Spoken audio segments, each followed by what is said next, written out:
I love you, Solo. Welcome back to another episode of Run the Ropes Media Podcast. You got your boy Break, and you got my co-host chilling with Dylan over here. And if you guys watch Monday Night Raw was pretty good. Smackdown, on the other hand, it had my attention just a tad bit more than Monday Night Raw, even though these 3-hour Smackdowns, bro, are tough. But I will say this, right? Let me start off by saying this. SmackDown opened up with a segment that actually had me intrigued. I don't know if the time off is giving Solo just... You've always been kind of a fan of Solo, bro. Me, on the other hand, it's been taking me time, but what I seen last night, as far as just the goofiness, kind of like Solo still kind of has, he got a little bit of charisma in there that I'm starting to peep out too. Yeah. Right? Monday Night Raw started. I keep saying Monday Night Raw, bro. Friday Night SmackDown started with Solo, Jacob, and JC Mateo, right? That's what we're calling them. JC Mateo. First off, they came out to Solo's music. So it's starting to give me Solo thinks he's in charge type vibes. But WWE, it always have Easter eggs or just small little bits of details that you have to pay attention to.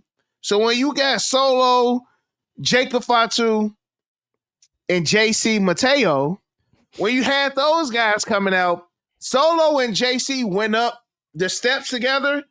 Jacob went around. It's like Jacob don't even want to be a part of this, bro. Yeah. He don't even want to be a part of this newness that they got going on. Now, it's been months since we've heard Jacob Fatu say, I love you, Solo, to the point that Solo was just like, yo, bro, what was that you used to say? Because I ain't heard it in a minute, bro. Like, what was this thing you used to say? Now, of course, Jacob didn't say, I love you, Solo, like he normally used to. He said it a little bit more like, I love you, Solo. Yeah. You know what I'm saying? Like, but Solo tried to force. He like, oh, no, bro, that ain't how you say it. And I'm just like, this is a different side of Solo that I ain't seen, but I'm rocking with it. And you can tell that he's building. He got JC Mateo. Let's talk about that real quick.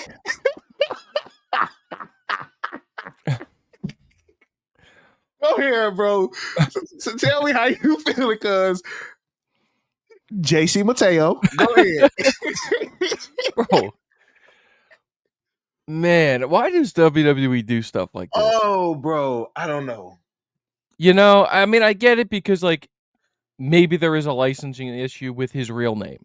How though? But I feel like we talked about that. Did we? Like, how can they license like somebody's birth name, bro? Well, they did it with. They still have the rights over John Cena. We got to remember, John, the greatest of all time. They got the rights over his name. So maybe they didn't want to go down the route with that. But how do you have him on Backlash debut and y'all are calling him Jeff Cobbs, bro?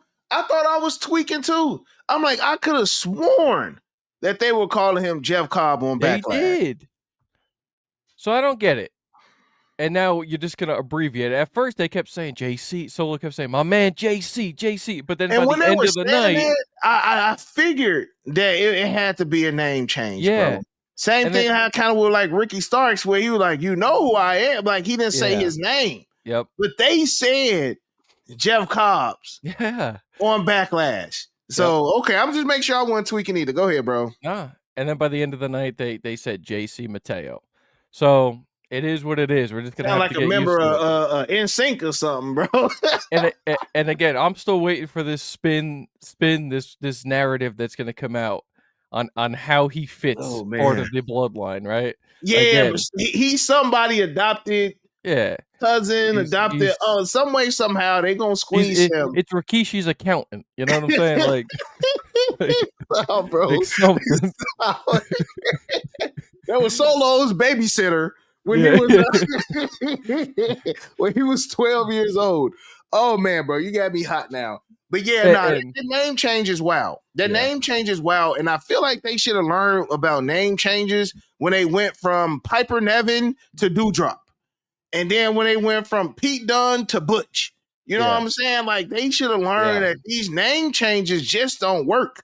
You know, so we had to get that out the way. But what do you feel, or how do you feel about the Solo and Jacob feud? That it's clear that they slowly starting to add wood to that fire. You know, slowly gonna start to add a little bit of gasoline to that. How do you feel about this? Because this is something that we called a long time ago. Now I feel like we starting to see it, you know, starting to build up. Yeah, we talked about it a while ago. They've been teasing this for a long time. Ever since he stopped saying, "I love you," so I'm waiting for him to say, "I hate you," Solo. Yep. Like, when is that gonna happen? We kind of got the tease at the very end before they were interrupted by LA Knight, right? Yeah. He's still on there. He comes, he takes his glasses off, looks at him, and we didn't get that, right? They're teasing it, but we didn't get it. I do feel like SummerSlam is when this is going to take place. You know, who knows? You know, you guys see the title. They could pull something and have Solo Sikoa win Money in the Bank and I think cash that's what's gonna in happen. I think on Jacob Fatu. because This is not, by the way, this is Good. not out of the realm. They have had people cash in on a mid-card title before. They did it Yep. with Austin Theory, a Yep. failed cash-in attempt with the United States Championship. They had Charlotte Flair cash in down in NXT. Yep. So this is not out of the realm of possibilities. Would I like them to do that route? No, I'd rather them just have this set up as this turn, right, and have the match itself at SummerSlam for the title. I don't think they need to have Solo actually win the Money in the Bank to do it, but we know WWE, and this is definitely not out of the realm of possibilities. Yeah, because I mean, we seen Solo qualified last night for Money in the Bank. And to me, bro, I honestly feel like that will be one of the crazy, like, to me, that's a curveball. Granted, I feel like I'm seeing it already. Not saying that WWE is going to play it out that way, but could you imagine if Solo won Money in the Bank and he just randomly cashed it in on Jacob? Like, to me, that would be something that most of us won't even see coming, but that's just a crazy moment just to have, because eventually Jacob is gonna lose the title. He's more of a main event star.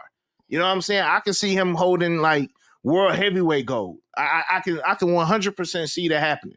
You know, so his reactions, man, has just been getting louder, bro. Yeah, bro. And people are bought into to him, how he speaks, his now his catchphrase, right? All gas, no breaks with it. Yeah.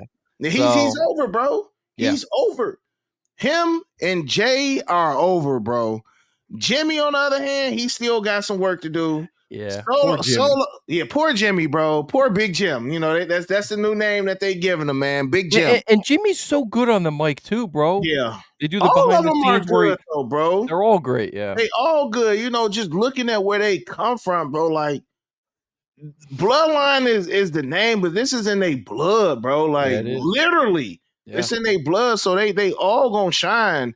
I just think that what they got planned for Solo can be crazy. I feel like once Roman left, it didn't really work. And I feel like it didn't work because Jacob Fatu is right there. But if you had Solo running his own group, I think that would work, bro. He don't need nobody outshining him. And right now, Jacob is outshining Solo. So he gonna have to go his way. But if they still can build with the Tongans, you can have JC Mateo and the Tongan. Like, he can still have a decent group. Because I mean, JC still put on a match. He got the dub over LA Knight yesterday. And I don't know. I can see Solo winning the Money in the Bank. But we also got to see some of the other people that are involved. But even if he don't win, I still see Solo versus Jacob going down at SummerSlam. And one more thing that I want to add from Friday Night Smackdown is we got a new debut. Probably one of the quickest call-ups in NXT history. Is official that Julia is a part of the Smackdown roster, which is crazy because don't we got the draft coming up soon? So, like, they could have just said that. You know, and that's what makes this draft even more useless, bro. Nah, it really is, bro. Because how y'all already drafted people before the actual draft, man. Yeah. It's crazy. It's crazy. Yeah, and then we're gonna have switches up too.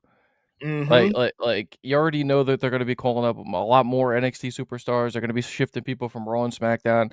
I guess honestly, bro, this is gonna be another video in itself. But I think they should split up some of these tag teams too in that draft. But we'll But get to what that as tag well. teams though, We'll, bro? we'll get to this. We'll get to this in a different one. Okay, yeah, yo, hey, smash that thumbs up. Smash that thumbs up so we can get to this video ASAP because it really ain't no more tag teams to get rid of, bro. Yeah. You know what I'm saying? So we gonna do another video on the Raw and SmackDown draft, things of that nature. But we couldn't go without letting y'all know SmackDown does, and she up there before Stephanie Valkyrie, bro. Like, Yeah, but I like it. I already texted you. I like that Stephanie is the main focal point in NXT right now. because you Because had two big because you fish don't in a small pond, I was bro. just gonna say, Yep, you had one of two. them going back and forth with each other for so Yep, long can yep, outclass one of the other ones. yep, I think it's so better or so much better that you have one. You got the two big, main roster call-ups with Roxanne Perez and Julia now. Obviously on two different brands. You got Raw yep. and SmackDown, perfect. And then you have Stephanie doing her own thing in NXT, And just being a star down there, yep, bro. I get you. So I I like get it. you. I get you. I like that, bro. Because I didn't think of it like that. I'm just like, man, she's a champion, so you would think that she'll be Yeah. on her way up there, sooner. So let us know. Let us know how y'all feel about some of the hot moments that we had on SmackDown because it's not like Julia popped up and she ain't confront or she wasn't right there by Charlotte and Yeah. by Alexa. So Yeah. it's like they already putting her up there with the higher levels. We gonna talk about this because I think this is gonna be good, bro. Yeah. It's fresh women's competition. Yep. It's no more Becky and Charlotte and Bailey and Becky. Like they adding some stuff. So let us know how y'all feel about that. Let us know how y'all feel about Solo, Jacob, Julia, or any other things that happened on Friday Night SmackDown that y'all want to discuss with us in the comment section below. Let us know. And other than that, bro, got anything else for us? That's it, man. Subscribe to the channel, like the content, follow us on IG, follow us on TikTok now. We just made a TikTok page just for, our shorts and stuff like that. Mm-hmm. And, man, you just keep supporting. We do appreciate everything that you guys been doing. Y'all been running it up, man. We appreciate y'all. Yep. So other than that, man, you got boy Dylan. Got your boy Break. And we out. Peace.